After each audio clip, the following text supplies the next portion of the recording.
Hello and good afternoon. My name is Martin Cowart. Welcome to Noonday Meditation and Contemplative Prayer Power Hour. Well, we started gathering almost a year ago in this internet sanctuary to love and support each other through this pandemic. And I'm so grateful that we did this because it has been such a great place for me and for those who join me and for those who watch the replays to ground ourselves in the truth of what's going on. We can get so distracted by what's going on in the outside world that we can't get comfortable. Really, we're in so much anxiety and we think we're in doom. So we need a place to go to a refuge, a sanctuary, if you will, a place to go so that we can let go of all that drama that's going on out there and find something deeper within ourselves to guide us through this. And I want to talk a little bit about our biases today. It was an article that I'm referencing that came out this morning from Richard Rohr about the 13 biases that can get in our way. And like everything, we all have biases. Those are our beliefs and our opinions and our judgments about how the world works. And they're based on, the problem is they're based on our limiting experience of the world, or what we may have learned in school. And our minds interpret what we learn and what we've experienced in various different ways. You can have the same event happen. We actually have had it. Look at all the different ways people have interpreted COVID-19. You ask anybody what they've learned about themselves and what they've learned from the world from COVID-19, everyone will have a different answer. And they're all wonderful. But it has formed a bias. And if the bias is one that may be standing in your way, if it's a belief system that's then keeping you in the way of us growing and creating and being our best selves, then we have to take a look at that. Because now the bias is not serving us, it is holding us back. And what happens is that these biases that we have, the ego is looking for other people to validate them. That's why it's so easy to get caught in an echo chamber here in Facebook, because we're looking for people who think, talking like we do. Which is fine because it's nice to have a tribe of people that we can relate to. But it's not the end all and everything. So we need to question the validity of our beliefs and our opinions and our judgments of the world that formulate these biases.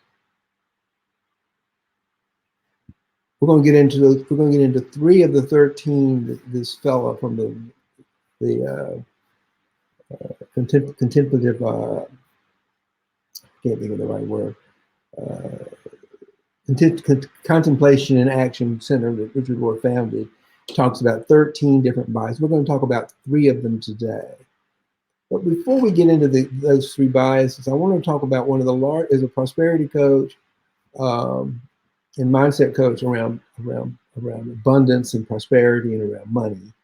I want to talk about one of the biggest biases that is creating so much pain and suffering in this country, and it's time for this old belief structure to go to bed for good.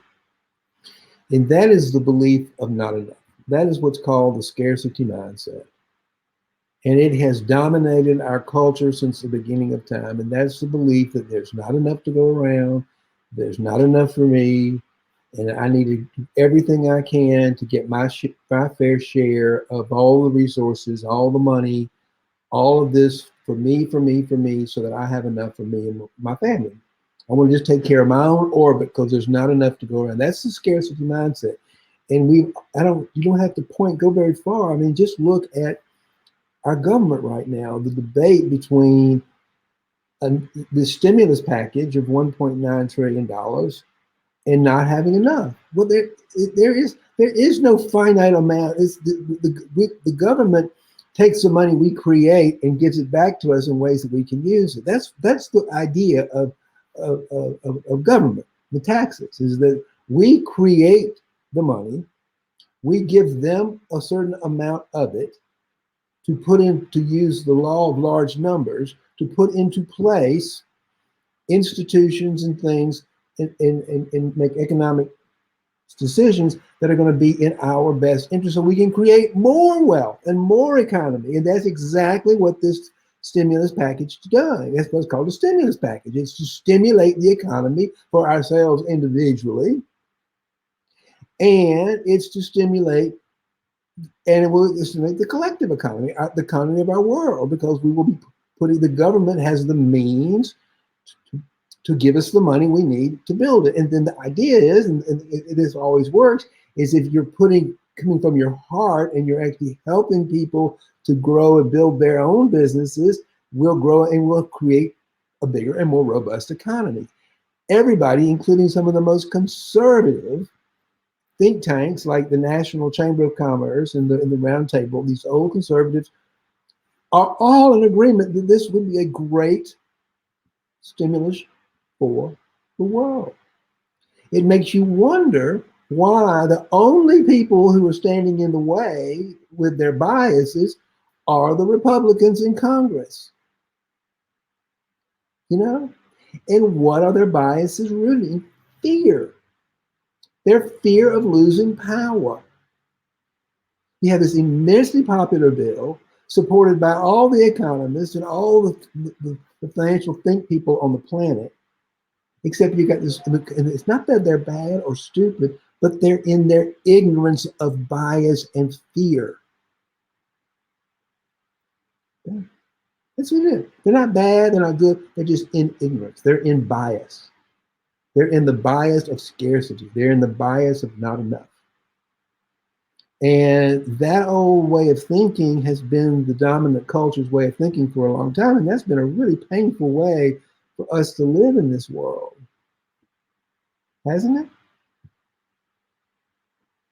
You know, only the few get to enjoy the world and travel and do things. That's just crazy. There's plenty of resources. And we can create we create money. We create the economy out of bringing our gifts and our contributions to the world. And what the government is trying to do is trying to help us right now when we can't work and everything's been pulled out from under us because of COVID-19, to get us back in motion, to stimulate the economy in ourselves and in the world so we can have a more robust livelihood. And it's just a small group of people who have a perception of their own sense of power that they're losing, and they're going to lose it sooner or later. You might as well get ready because they're going to lose it. We're not going to live in this sort of scarcity mindset much longer. We're already not there. I mean, this is the big wake up. We are moving out of this notion of not enough and into a world of abundance and prosperity. Because that comes within us, and we got plenty. We got plenty of creative spirit. We got plenty of creativity and plenty of joy, plenty of what it is to make something fantastic, to build infrastructure. I love Pete Buttigieg the other day said he wanted the United States to have the fastest, most efficient, high-speed rail system on the planet. Why not? We can think of all the jobs and it was going to cost a lot of money, but the cost is going to go into people's pockets. That's what costs money, is the people to produce it. Why do you think it costs money to build bombs?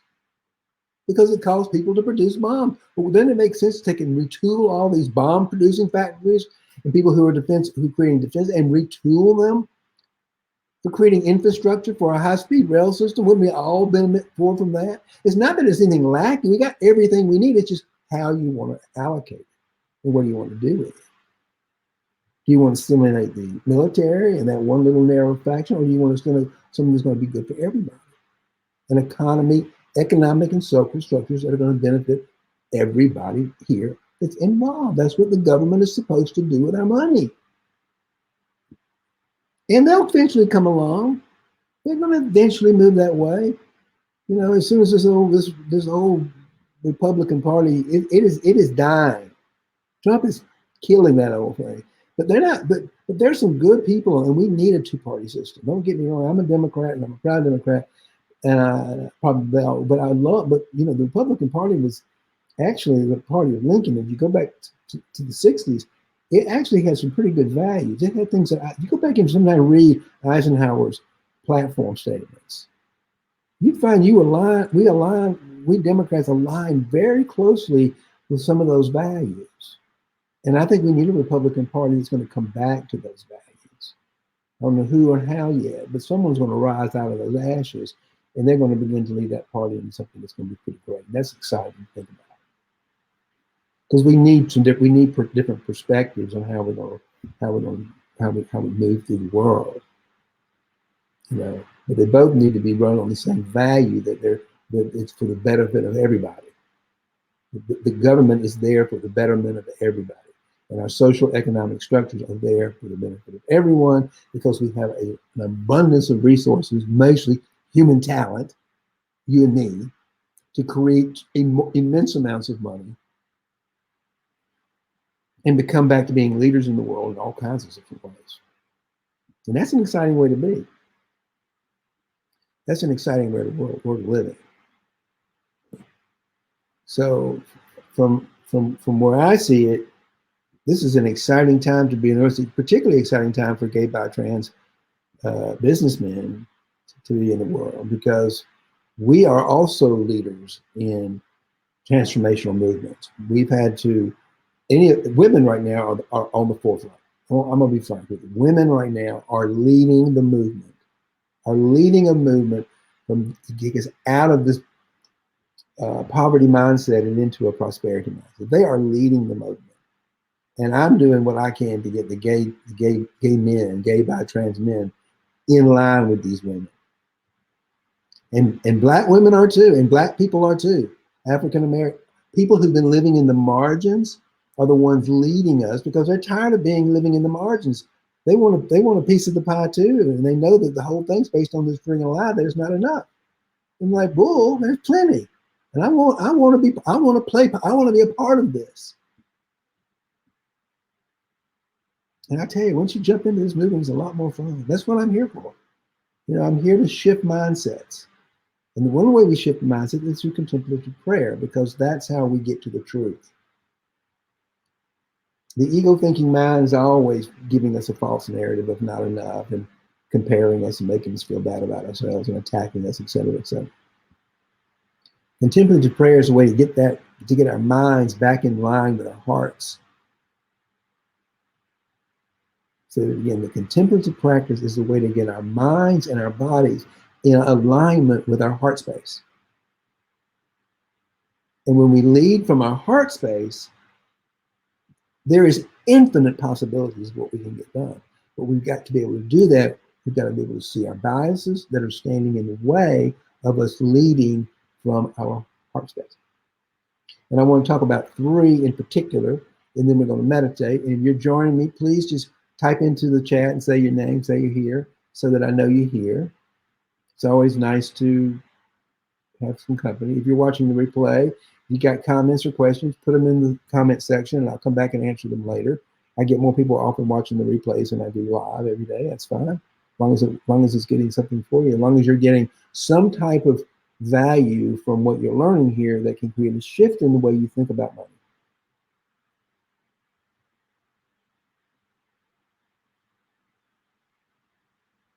Because abundance is a gift from God, a gift from the Creator, whatever you want to call that. It is who we are. We come from abundance. And the contemplative prayer practice is a way for us to get through all the nonsense in our head, all the biases of not enough, can't do it, don't know, blah, blah, blah, blah, blah, impossible, no way. This is how you make the impossible possible. It's what miracles are. This is how we get out of the ego likes everything succinct and orderly, and but the creative mind is chaotic, unmanifested energy. It's dancing. It's a playfield for the heart to enjoy life. And that's what contemplative is, a way to get into that contemplative, creative, chaotic, love, uncreated energy world and begin to create something. We human beings are pretty wild. When you get that, when you really get that what we are is we are creators of the world. When you really get down to the point where you really identify with your divine nature, everything changes in your life. You're not afraid of anything because there's nothing you can't accomplish. Nothing. But what keeps you out of it are these biases, these stories we tell ourselves, not enough, and this is how the world works, and this is how the world works, and this is how the world works, and this is how God is, and this is how this is, and this is how that is. Ain't none of it true, folks. None of it. I don't know. And I don't care how much meditation, you're still not going to get the answer because the answer is not yet created. That's the beauty of creation. We have to create we have to come up with the answer. We have to come, and that's what our government's doing. We're coming up with solutions that come from the heart.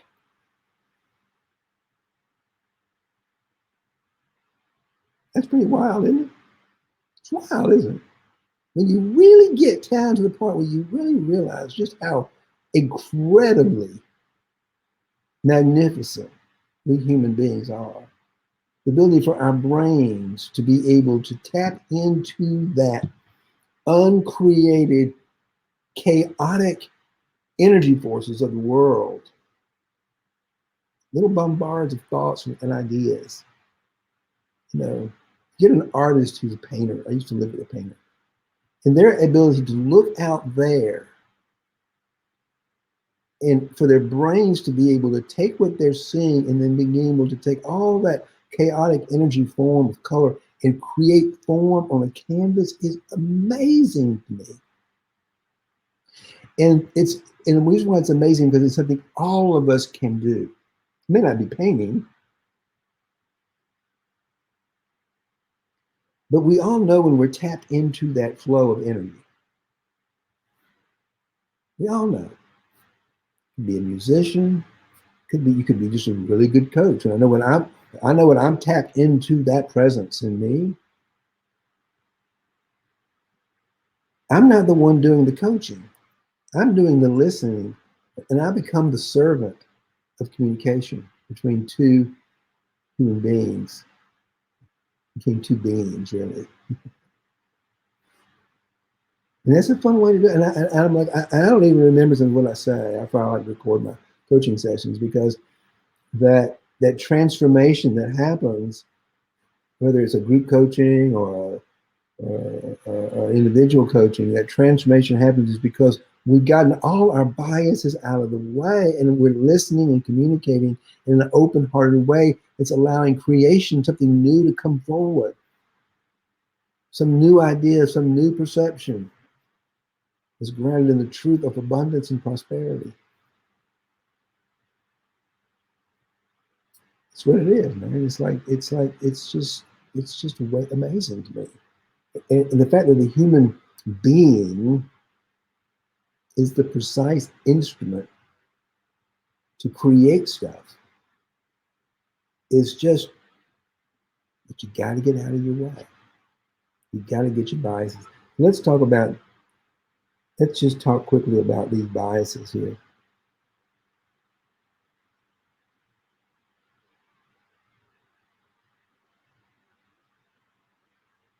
Oh, I'll find it 1 second. Okay. I'm going to read the whole thing to give you some context. I'm going to give you some things to reach out to your context. And then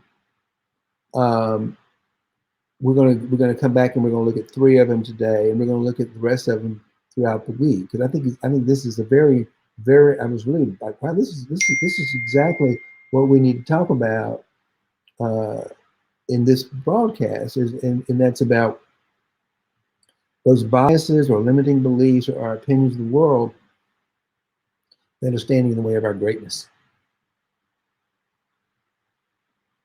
and standing in our way of making a lot of money too. There's nothing wrong with making money. It's fun to make money, doing what you love. You know, money becomes an expression of love. There's an infinite supply of that if you're doing it, if it's not about coming from a place of hoarding and getting my own because there's not enough. Everything shifts when you know there's plenty. You just want to enjoy it, let it flow in, let it flow out. It's just a much more exciting way to live. Okay. So recognizing our biases, this comes from Richard Rohr's Daily Meditation. And if you want to copy it, you just go to the Center of Action and Contemplative Prayer. It's called Center for Action and Contemplation. It's sort of a Richard Rohr, and this he puts out a daily meditation. And I have found them to be so helpful. And that's why I want to share them here with you, because they've been helping me, and I hope they help you and help all of us to expand and move into our greatness during this pandemic. Here we go. CAC, Center of Action and Contemplation, faculty member Brian McLaren has done thoughtful and helpful research about what makes us see things so differently from one another. He identified 13 biases that we outlined today. Being a former pastor and an excellent communicator, Brian found a way to make these complex ways of seeing simple and memorable, and he writes, people can't see what they can't see. Their biases get in the way, surrounding them like a high wall, trapping them in ignorance, deception, and illusion. No amount of reasoning and argument will get through to them unless we first learn how to break down the walls of biases. That goes back to my old saying of Albert Einstein. We can't solve a problem with the same thinking that created the problem. It's our biases and our thinking that created the problem. So the bias is not going to find the solution because it's so hooked into its bias. So let's look at all 13 today, and then I'm going to come back and we're going to look at the first 3. Okay. One of them is confirmation bias. We judge new ideas based on the ease with which they fit in with and confirm the only standard we have. Old ideas, old information, and trusted authority. How many of y'all trusted, kind of disillusioned with God because you trusted religious authority figures who were feeding you nonsense, particularly for gay people, who were telling you were somehow some kind of malfunctioning human being because you were made that way? I mean, that's just, just crazy junk, nonsense. No amount, it says, as a result, our framing story, belief system, or paradigm excludes whatever doesn't fit. So if it doesn't fit our bias, we don't want to know about it. You know, if being friends with a trans man doesn't fit your bias, then you don't want to be a part of that, because they're not right. They're not good people.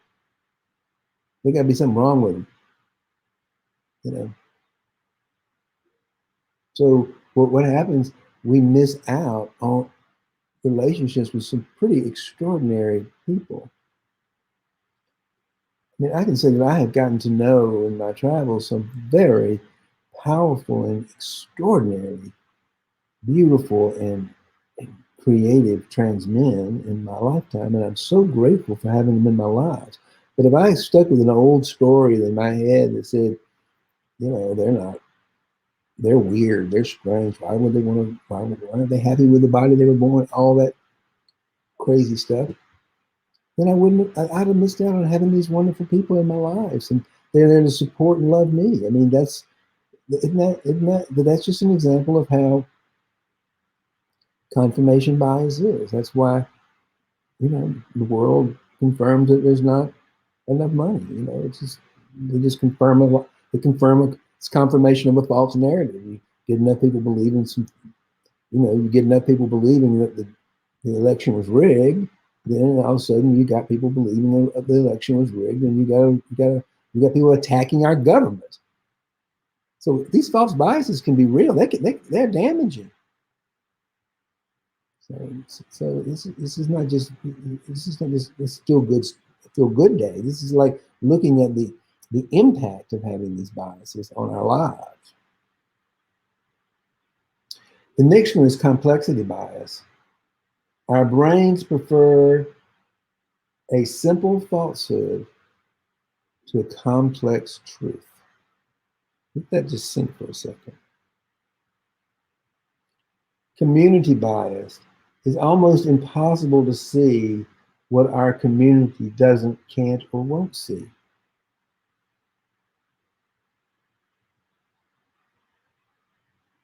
I mean, I can say that's true sometimes within my own gay community, is the things we can't see.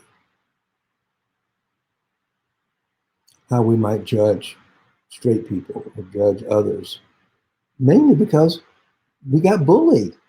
So we might think, oh, all straight people are bullies. Well, that's not true, but we create that bias because many of us had that experience in our childhood. So a more complex truth is that, yes, some people have create these beliefs, but it's not true. The truth is we're all here together in one great big energetic force field of creativity called unconditional love. That's pretty complex, and it's hard to get your hands around, but that is the truth.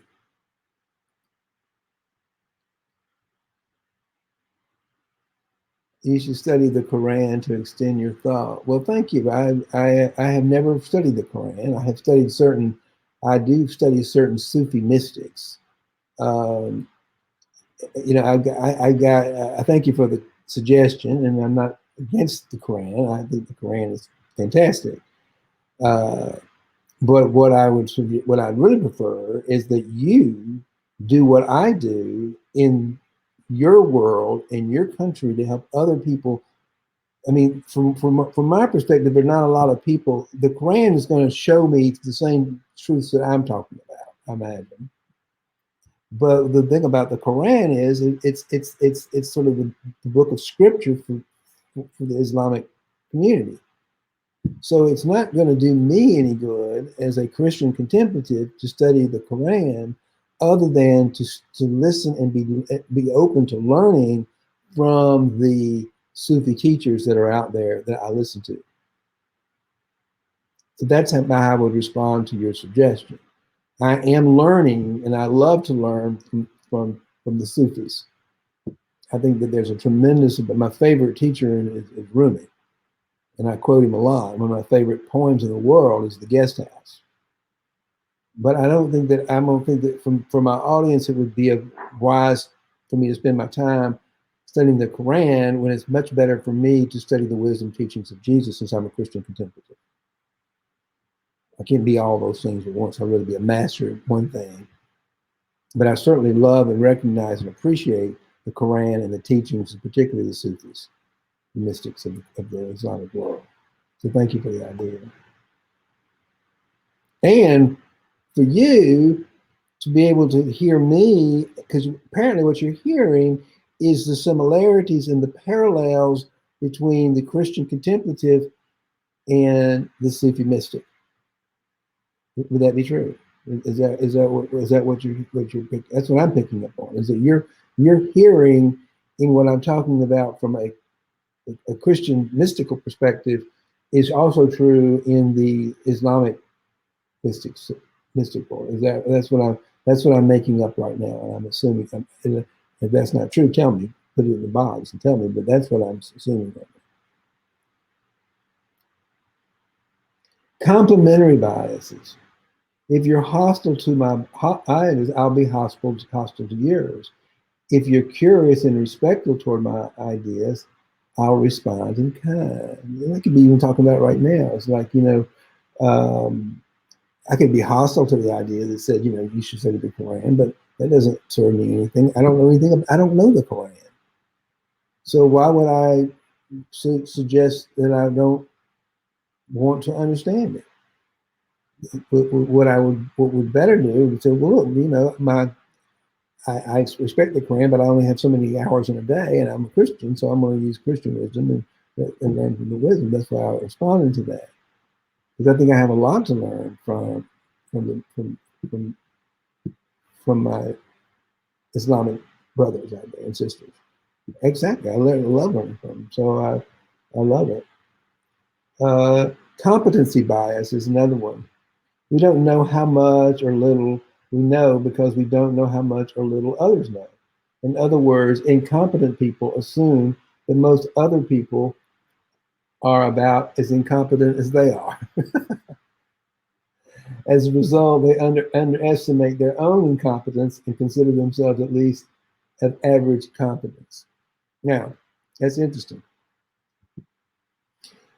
Going back to your question, I'm very confident in talking about the wisdom teachings of Jesus. I'm very confident. I'm very confident. I've been studying them. I've become a master at them. I use them. I incorporate them in all my work. It's not about kindness. It's what I do. I'm competent in that. I'm very competent, and I'm really good at it. I'm not competent at understanding the Quran. That's where you come in. That's where I need you to work on your mastery of that scripture, to become a master at teaching the people of the faith that follow that scripture. So it's not, in my book, it's not about that I'm admitting I'm not competent in it, and I want people who are, because it's going to make a difference in the world. I'll give you another example in the Christian world, and that's Joel Osteen. Joel Osteen is one of these mega preachers in Florida, in Texas, who is very good at getting out the message of the love of Jesus to a group of people in this country that I don't talk to too much, because I talk differently. I talk about Christianity and the way that we both tell the same thing. He's really good at talking to the world like I do about the love of Jesus and the power of love and motivation and all that. But he talks to a different audience, and he's very competent at it. But and he'll tell you in a minute, I'm only going to stay in my lane. I'm not going to get in the politics lane. And me too. I just stay in my lane. So, yeah, competent. I'm doing exactly what I said I was not going to do. I'm going into all of them, and I'm sorry. I get so excited about all of them. Let's just go through the rest of them really quickly, and then we're going to meditate. I'm running out of time here. Consciousness bias. Some things simply can't be seen from where I am right now, but if I keep growing, maturing, and developing, someday I'll be able to see what is now inaccessible to me. Comfort and complacency bias. I prefer not to have my comfort deserved. Isn't that true? I don't. Oh my God. And then we got conservative liberal. I lean toward nurturing fairness and kindness, or toward strictly enforcing purity, loyalty, liberty, and authority as an expression of my political identity. Confidence bias. I'm attracted to confidence, even if it's false. I often prefer the bold lie to the hesitant truth. Contact biases. When I don't have intense and sustained personal contact with the other, my prejudice and false assumptions go unchallenged. That's true. Until I got to know trans men, I had a completely inaccurate understanding of who these powerful men were. Cash biases. It's hard for me to see something in my way of thinking, my mama way of making a living requires me not to see it. I think about that. In the conspiracy biases, under stress or shame, our brains are attracted to stories that relieve us, exonerate us, or portray us as innocent victims of a malicious conspiracy. Conspiracy theory. We've all experienced that. You see how all these things are like already part of shadow? And then Richard concludes and he says, and we're going to meditate because I think I was going to do this one way, but I think I'm doing it in a different, which is fine. It's just called letting go and being free to do whatever Joy the wise woman wants to do every day. She decided she wanted to discuss all 13. That's fine. This might be what we do today. This is what we're doing today because this is what we're doing. It's all good. It's all fine. But it's not what I intended to do. I can tell you that. It wasn't what I intended to do, and I read this and thought I was going to go live today at all. But I've had a lot more fun just letting go of my ego's way of thinking it had to be done. This is my body. My ego had this one way of thinking this was going to how this had to be done today. And when I let go of that bias and said, okay, I don't know how this is going to be done today. I'm just going to get over here and do it. This is how it's coming out. I don't know if it's better or worse, whatever. This is the way it came out today. So let me finish it with Richard, and then we're going to meditate, okay? It's so fun. Richard again. I don't know any other way to be free of all these biases except through the contemplative mind. I see almost every one of them within myself, at least at some point in my life. I also believe there are enough goodwill people out there who, if presented with a list of these biases, have the freedom to investigate. How can I let go of that, and how can I move beyond that? So that's the point of this. It's like to one, acknowledge the bias, and then acknowledge what's the problem. How is this bias limiting my life? How is it keeping me? How is it limiting how I live and show up in the world? So that I can let it go and surrender it through a contemplative prayer practice, which we're getting ready to do in about 2 seconds. So we're going to make this intention of this practice today is going to be around letting go of our biases. Whew. I needed some air, obviously. Let's go to the timer. What I do, I want to go and turn off put it on airplane mode.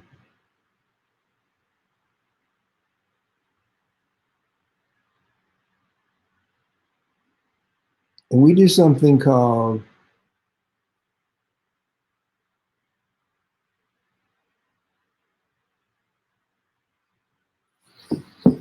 centering prayer. And that means we center ourselves. We get our thoughts, we center our life around we center around the heart space, which is the truth. That's what's remember. We center around the heart.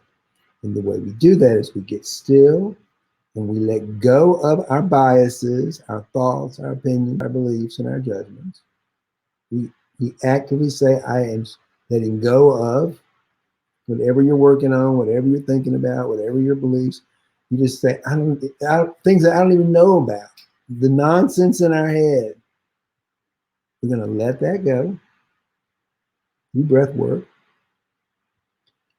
And then we're going to enter into a more spacious place of the heart for our loving true nature, to begin to open up. We get to know that part of ourselves intimately. There's that bell. So the first bell, raise your arms in the air. Raise your arms up in the air. You do that and just feel the vibration of life from the tips of your fingers to the tips of your toes. That's life. That's that life force energy in our bodies. It's the essence of who we are. Put your hands down on your laps and be comfortable and sit up tall. And just begin to breathe. God bless the gay way. Yeah, he does bless the gay way. Well, if you're gay, if you're gay, you're gay, man. If you're gay, you're gay. Take me, God, I have sinned, I have sinned. Um, that's one way of seeing the world, Carlton. I want to give you a different way of saying, what is sin? Because we're going to take a step back. We're going to meditate in a minute. I want to ask you to make this meditation all about letting go of your belief that you're sin because you're gay. That is a belief. That's a bias. Someone told you that. It is not true. So I want to invite you today to try something different. I want to invite you to embrace your queer nature and let go of the belief system in this meditation that says there's something wrong with you. Because there's nothing wrong with you. That's a story. That is a bias. That someone has told you that gay people are wrong or bad. It's not true. It's just a story. God did not make mistakes. Everything in the universe, everything is made from love, including you, including your gayness. So right now, sorry for the interruption in the meditation, but we're gonna just let this relax for a second. I'm not here to argue with you. I'm here to show you a way to let go of your biases so you can love yourself more deeply. Okay? So just stick with me for a second. Put all your thoughts, all your opinions, all your judgments, and put them aside and just let go and fall more deeply into yourself. And let go. Let go of every thought, every opinion, every judgment you have about yourself, about me, about gay people and straight people, black people and white people. Hold on to nothing and breathe. Let all these beliefs, these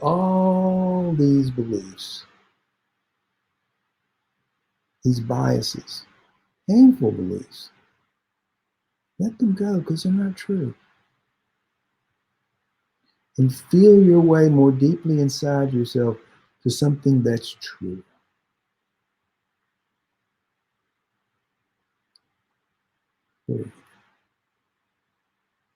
Use your belly muscles to pull the breath more deeply into your belly, into your nose, down your throat, down the back of your throat, and into your belly. And just breathe. If your head hurts, gently massage it with your breath, softening the mind, softening the thinking, opening your heart with your breath, using your belly muscles to pull the breath more deeply inside your belly and ground that inside yourself. Create some space for the truth, for the love, and the beauty of who you are exactly as you are. And just breathe into the truth of I am. In my case, I am a beautiful, magnificent 66-year-old white man that's gay, that loves deeply.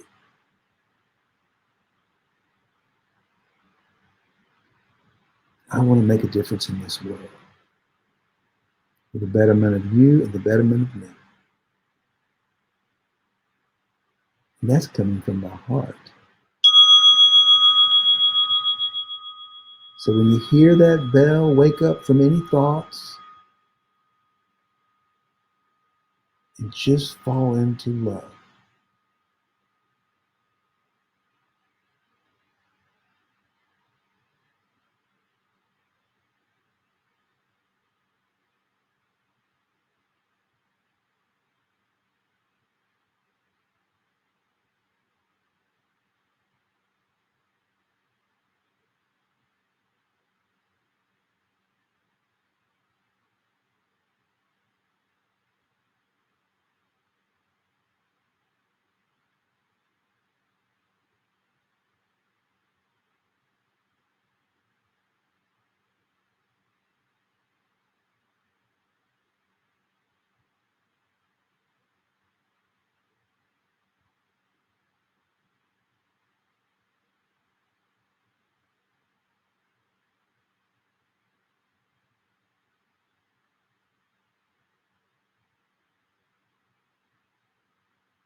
There's that sweet bell waking us up from our thinking and our planning and our plotting, our activity in our mind, all that nonsense. And the invitation is just to say, thank you, brain. Thank you for your brilliance. And just let it all go. Just let every bit of it go and fall back into that sweet emptiness of creative love energy.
There's that last bell to wake us up from our thinking, our planning, and our thoughting,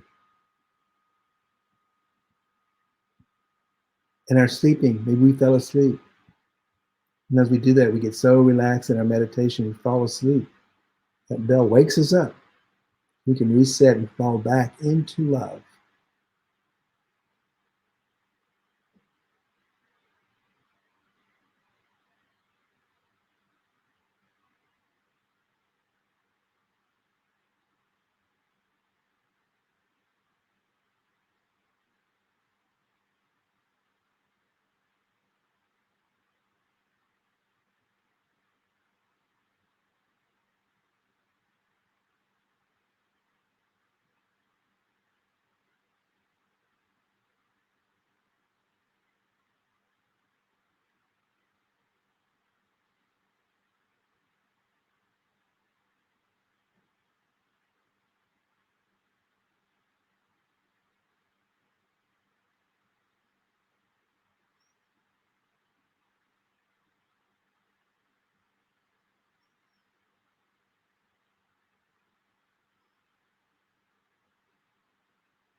There's our final bell